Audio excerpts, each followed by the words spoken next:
Hello and welcome to the Monroe Method Clancast. I am Jason Monroe. This is episode 84. Today we are going to talk about social calendars. I'm going to be talking a lot about the summer because it's that time of year, but this is something you can apply all the time, not just across the summer. So this comes from the kind of talking from experience with the people I work with, the things that I will expect to see over the coming weeks with the people that I'm working with. And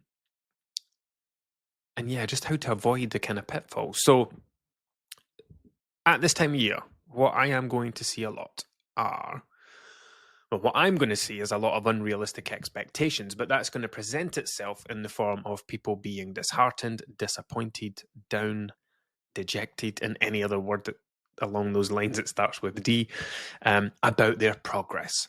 And it's not because they're necessarily doing anything wrong. I mean, they're doing something wrong, but it's not necessarily anything to do with their actions. It's mostly to do with their expectations.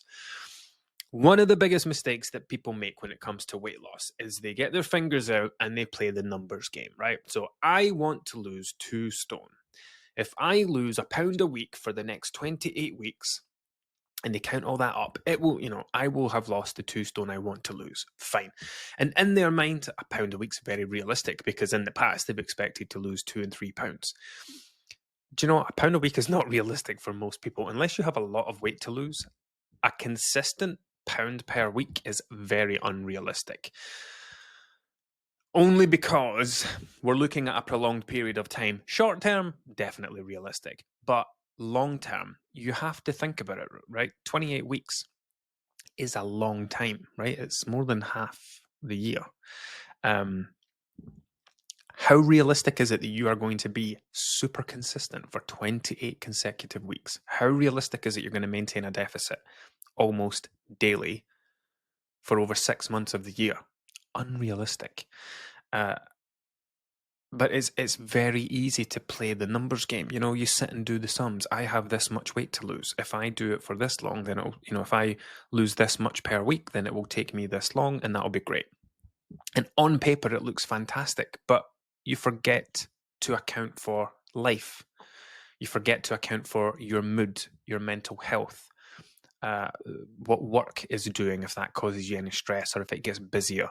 What happens when work does get busier? You start taking less care of yourself. How likely are you to lose that pound that week if work's exceptionally busy? And then we've got, your social life to think about. Things that go wrong. Cars might break down. Boilers might break down. We might get some bad news. All these things affect us, and when things affect us, they affect the things we do. They affect our efforts. So when it gets to this time of year, when it gets to the summertime, something I see a lot is, and you may have heard me talk about this before on the podcast, or if you've worked with me inside the Monroe Method, I talk about the in-between times. So there are periods of the year that are busier. So like if we start from the beginning, we'll tie it in, right? Christmas and New Year, we'll tie those together. Christmas and New Year is a kind of big thing from December into the first week of January. Then we get what I call an in-between time, where life goes relatively quiet for the remainder of January, because most people are skint. Into February, because not much happens in February apart from Valentine's Day. And then as we get into March towards April, where I think there's like bank holiday weekends, then we start getting into the Easter holidays, half term, etc. That's when life gets a little busier again. And then after that, we get back into another one of the in-between times, between kind of Easter time and then the school summer holidays starting, or just summer in general.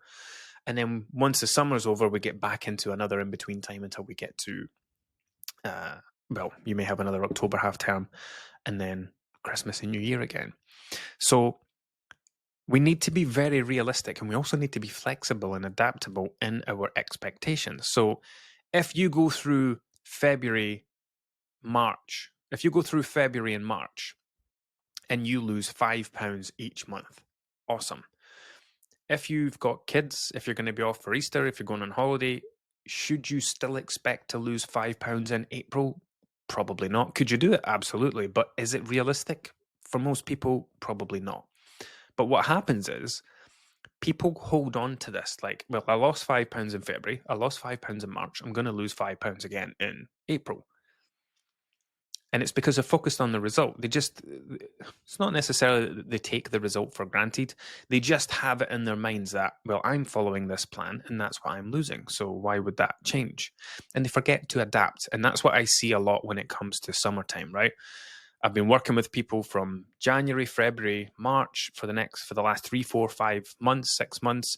They've gotten very used to seeing the scales coming down 4, 5, 6, 7 pounds a month. And then we get to the summer. Maybe they're a teacher. Maybe they're about to get lots of time off. Some people, that goes great for them because it means they can do all the exercise that they couldn't do, keep on top of their food planning, keep on top of their shopping. It can be a massively positive thing for some people. For other people, it's terrible because they're out of routine. They've lost that work routine. They've lost that thing that helps keep them a bit centered and focused and anchored, and things can go in the opposite direction where they lack that structure and it doesn't work positively for them. But each person still holds on to the expectation of, well, this is these are the results I've been getting for the last few months. These are the results that I expect to continue to get for the months ahead. So I'm recording this podcast a little later than usual. I'm going to do 3 in a row to cover the Friday that I missed 2 weeks ago, last Friday, and Friday coming. It's the 8th of July today when I'm doing this. So I'm in the midst of the school holidays because Scottish holidays are earlier than everyone else. We finished up on the 28th of June, if that was the Friday. So my kids, this is day 1 of week 2 of 6. So yeah, as we get into the next few weeks, I'm going to be doing a lot of check-ins with people who are frustrated, annoyed, disheartened, down, etc. about their progress. And I'm going to spend a lot of time explaining to each of these people that you can never be disappointed with your progress because you are the one that dictates your progress. Your weight doesn't just stop doing what it was doing. Your weight doesn't just stop going down. You don't reach a point where you were happily losing 3, 4, 5 pounds a month and now all of a sudden you're losing nothing. It's because you've changed. Something different. You're the one that decides the direction of your weight. You're the one that decides the speed of your weight.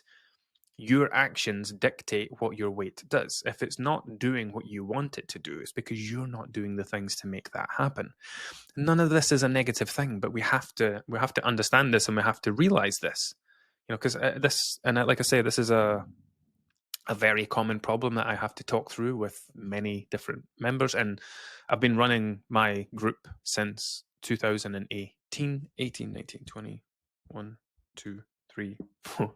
This will be my 7th summer of doing this. And one of the cool things about, the longer that you do this for, the more predictability you can have. So it's like, right, we're getting into July. What are the common problems and pitfalls people are going to face in July?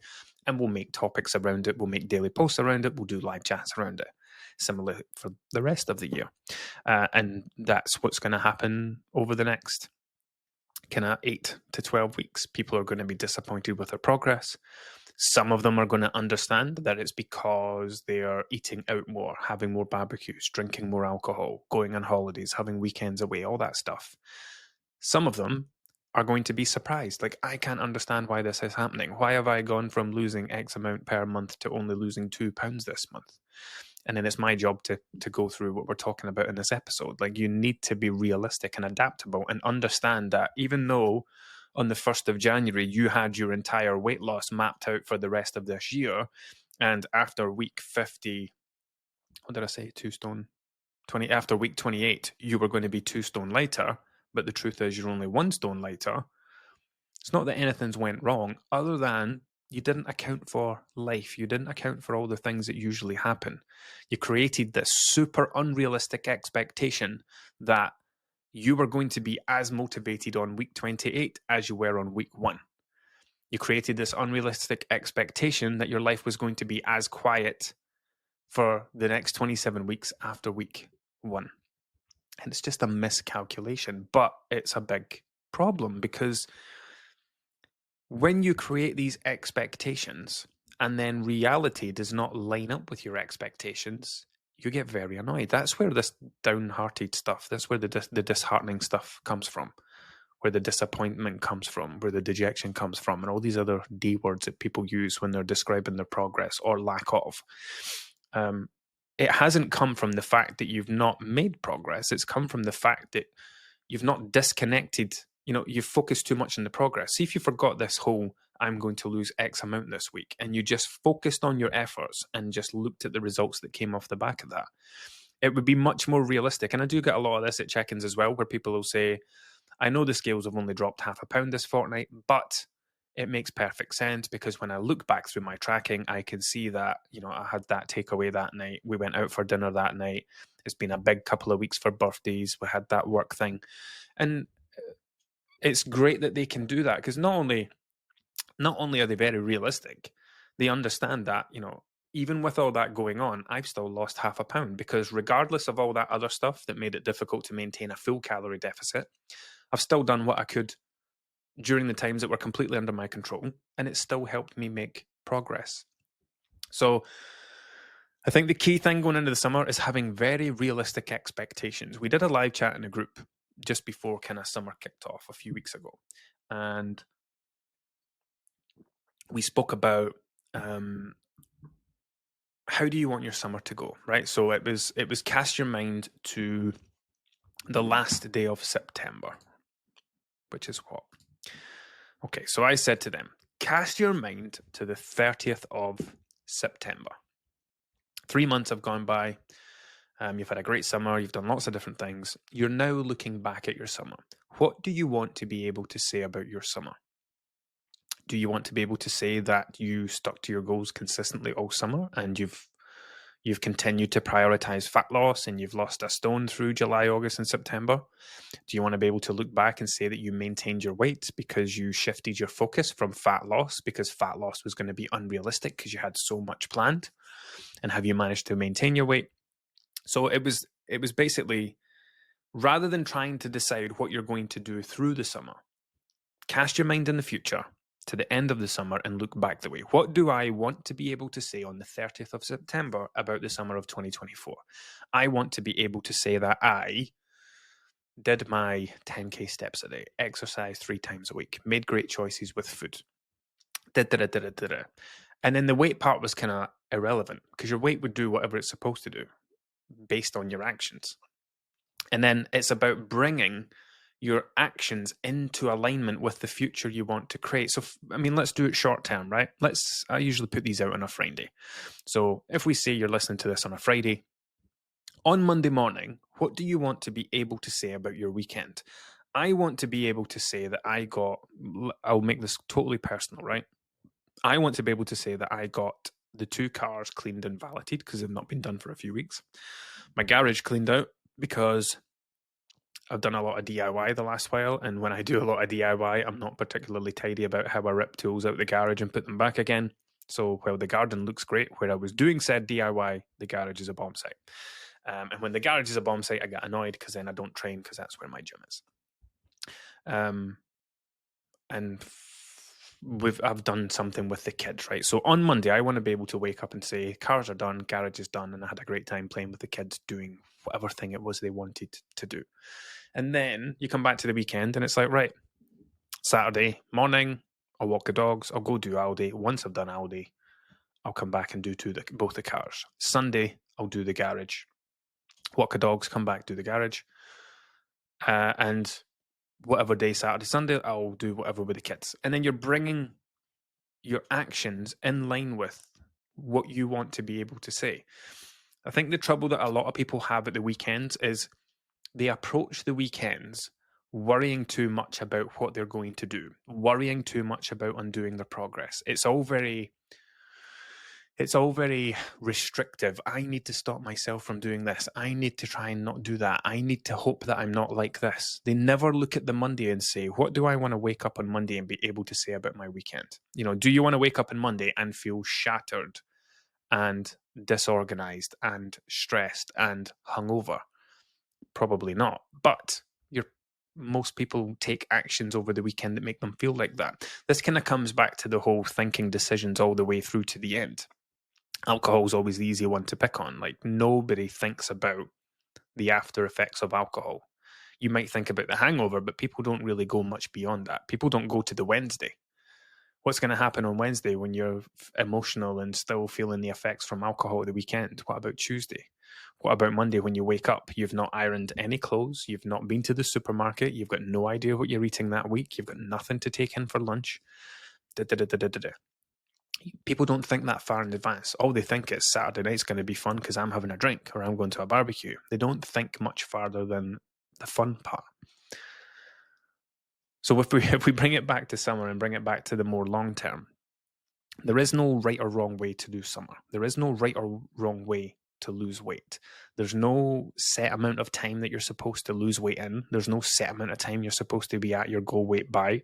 In fact, if you have that kind of approach, you're almost destined to fail long term.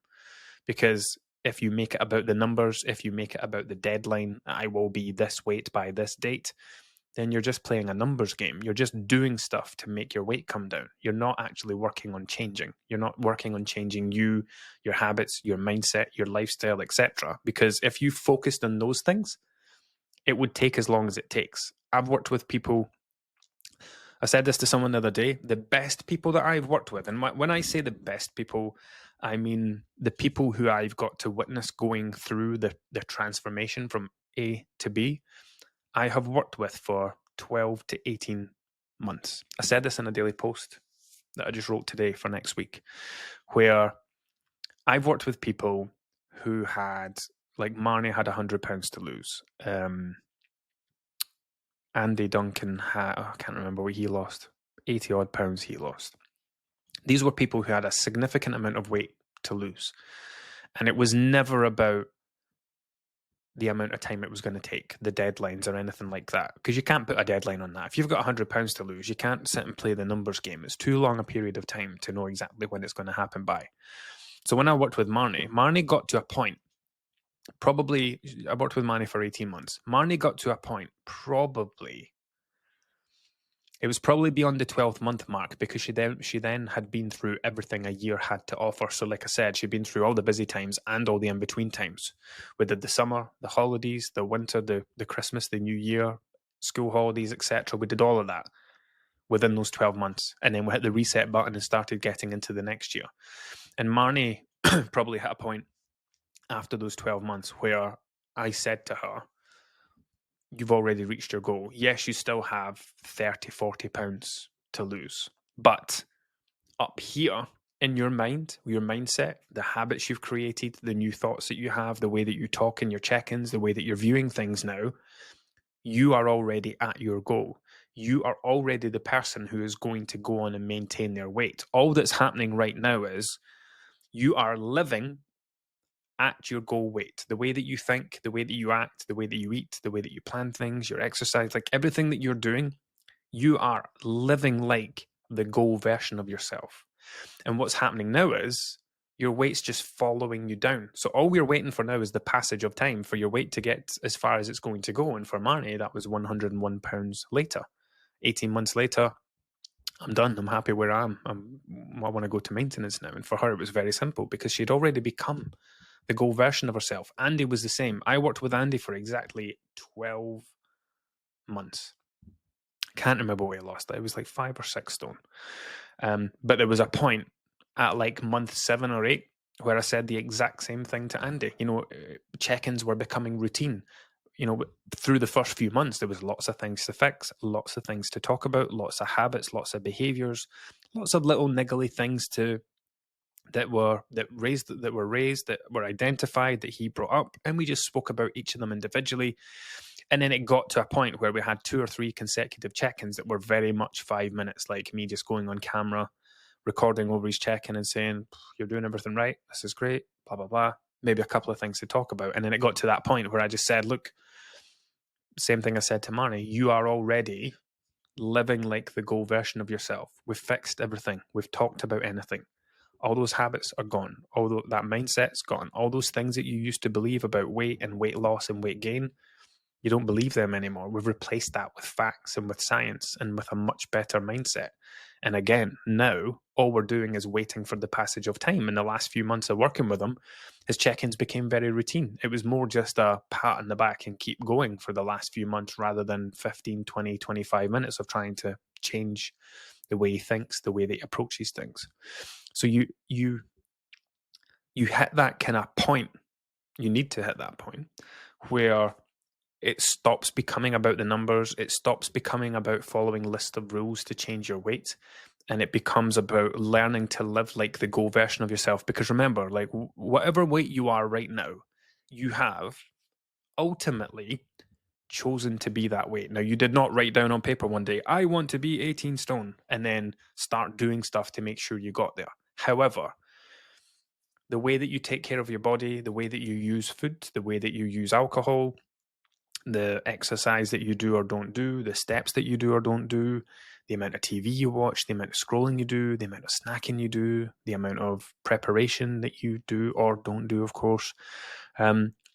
Every single thing about you related to the way that you eat, the way that you drink, ultimately is a choice. I mean, unless you've got a diagnosed eating disorder where things can feel like they're taking out of your hands, everything was a choice.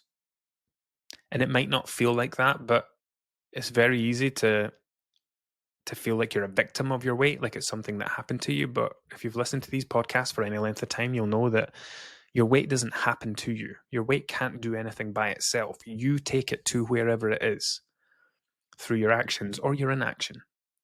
Now, you didn't pick the number. You didn't pick the weight. You didn't necessarily want your weight to do that, but you wanted to drink every weekend. You wanted to eat takeaways multiple times per week. You don't want to move very much. You want to do 2,000 and 3,000 steps a day. You want to spend a lot of time in front of the TV. You want to scroll your phone a lot.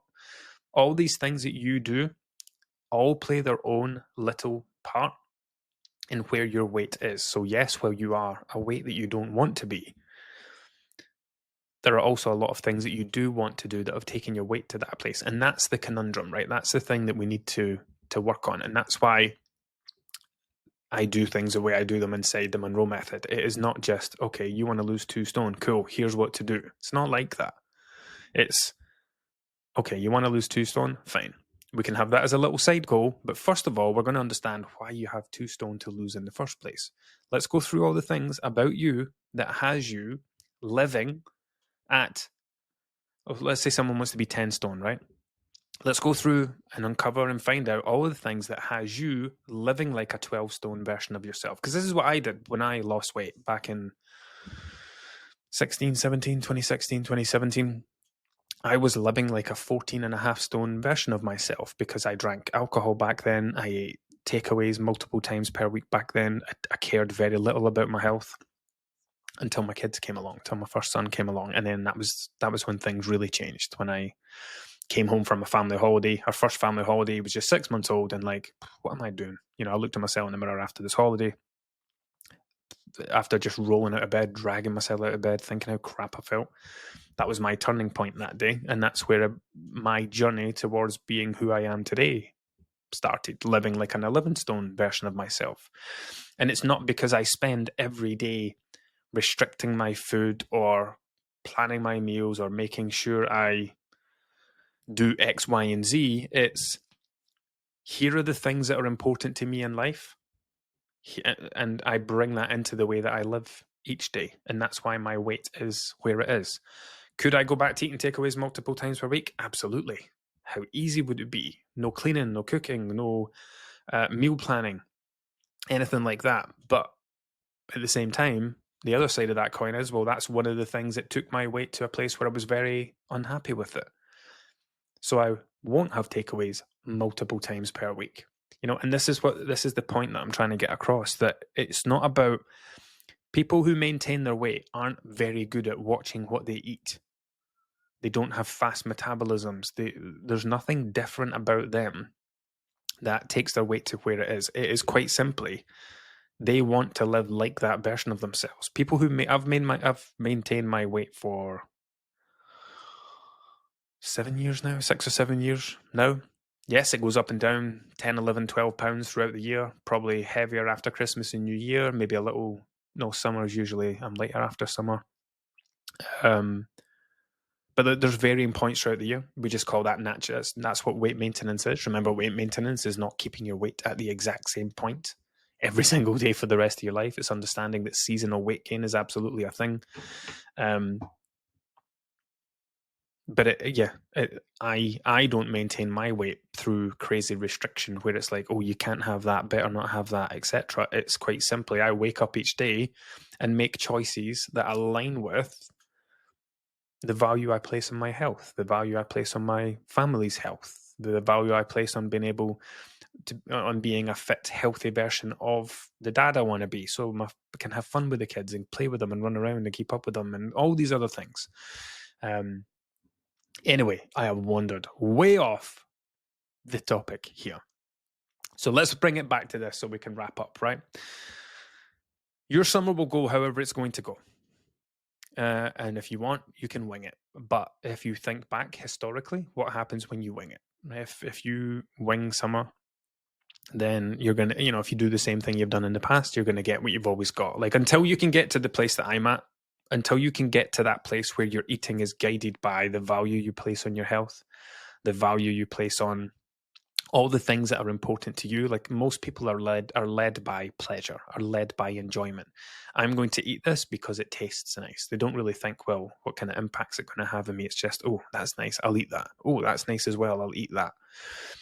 You can't wing it if you're guided by taste, if you're guided by pleasure, if you have a poor relationship with food, if you use food as a coping mechanism. You need to do these things. You need to fast forward to the end of the summer and say, right, what do I want to be? It's the 30th of September. I want to be able to look back in my summer and say that I had a great time. I didn't gain a bunch of unnecessary weight like I have in the past. I'm not now 2 stone heavier after these last 3 months because I went wild with food and drink.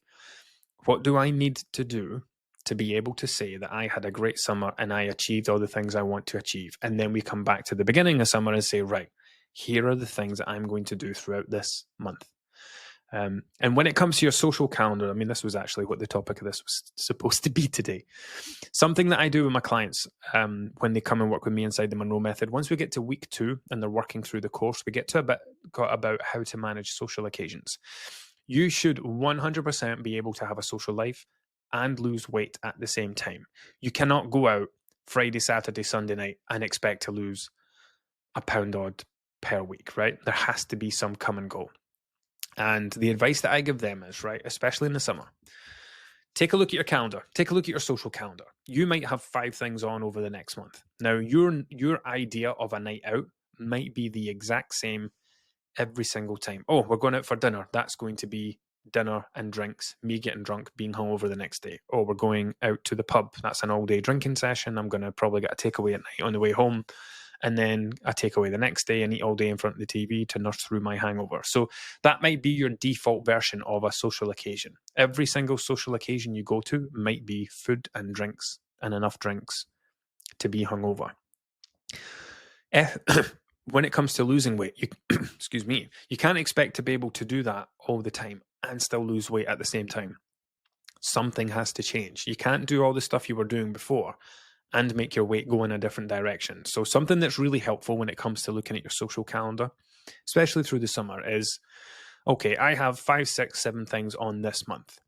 That's a dinner with friends. That's a barbecue at their house. This is a day out with the family. That's a weekend away with my partner.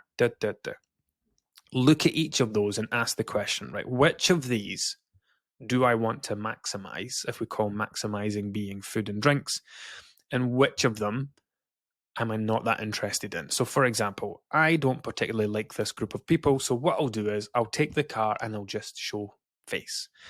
Or we're going out for dinner, but that's a really shitty restaurant. I'll eat before it and I'll maybe just go and have a dessert or have a starter and a couple of drinks. Or if that's a barbecue at that person's house, then maybe I'll take my own food or whatever it is. And it's just about trying to be strategic so that you can still do the social thing. Remember, having a social life does not mean getting drunk every weekend. It does not mean eating with other people all the time. To socialize with someone means to spend time in their company.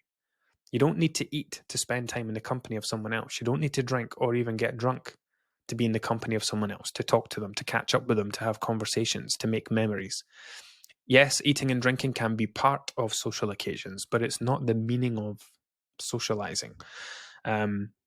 So a good exercise to go through is to look through your calendar, decide which one, what's going to happen on each day, car to that one.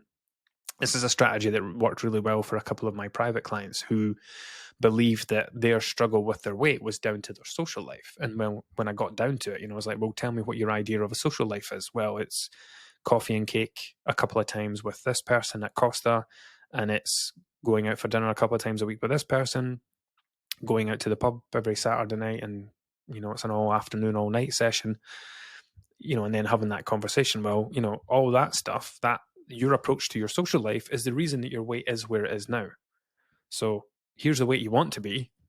Do you think that this social life is going to help you get to where you want to be with your weight?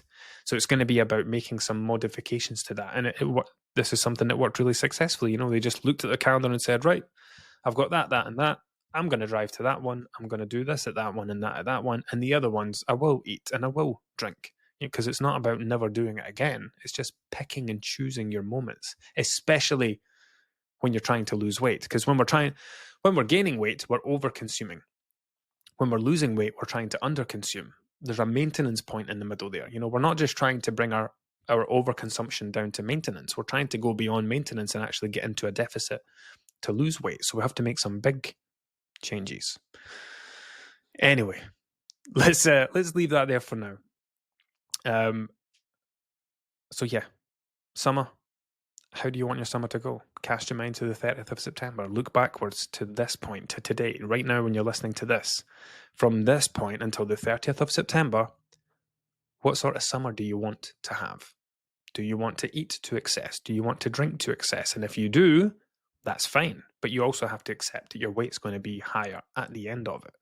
If you don't want the higher weight at the end of it, then you're going to have to come back to the summer and make adjustments to the things that you want to do, because that's what everything comes down to, right? It's if we think about over a longer term. So like I said, like one of the exercises I went through when I was trying to get rid of the whole yo-yo dieting mindset and actually lose weight once and for all was casting my mind into the future and painting a picture. It's something we do on day 3 inside the Monroe method, where we cast the mind into the future and we think about the goal version of ourselves. What's important to me? What do I want the next 30, 40, 50 years of my life to look like, whatever age you are now? Do I want to be yo-yo dieting every year? Do I want to be doing this? Do I want to be doing that? Do I really see myself as not exercising for the rest of my life? Do I see myself as eating no fruits and vegetables for the rest of my life? Because everything you're doing right now that's contributing to your weight, if it doesn't change, it's going to be what you do forever. The weight that you want to be is not going to happen without you making changes.